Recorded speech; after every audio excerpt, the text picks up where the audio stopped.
Joo, eli Sinebrychoffilta ja logistiikkapuolelta ollaan. Eli Sinebrychoffin logistiikka hoitaa kaikki Suomen keräilyn täältä käsin. Eli meillä on tuotteiden vastaanotto, varastointi, keräily ja paikallisjakelu jakaa Etelä-Suomen, vanhan Etelä-Suomen läänialueen ja sitten terminaalijakelu jatkaa siitä eteenpäin loppu-Suomeen.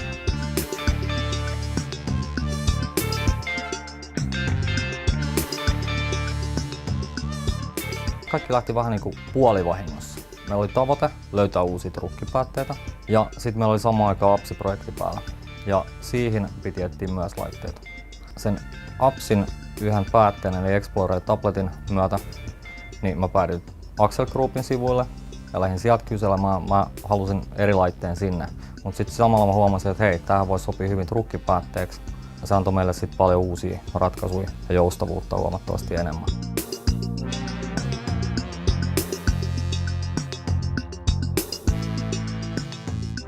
Meillä on nyt trukkipäätteenä, meillä on Explorer C104, Tablet PC ja sitten meillä on erikseen tuolla automaatilla, niin me otettiin Getaki V100.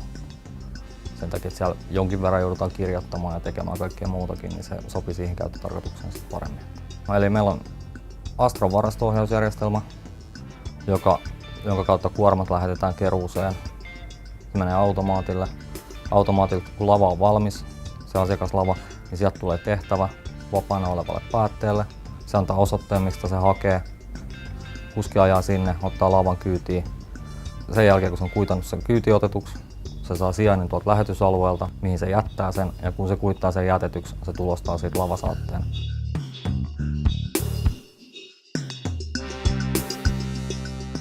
No, vanha systeemi, yksi suuri hyöty on se, että meillä on laitteita nyt vähemmän.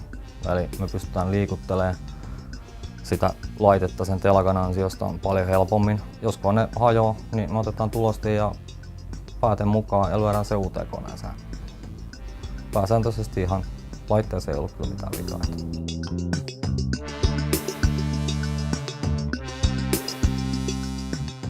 Mä en nyt puoli vuotta ollut tässä käytössä.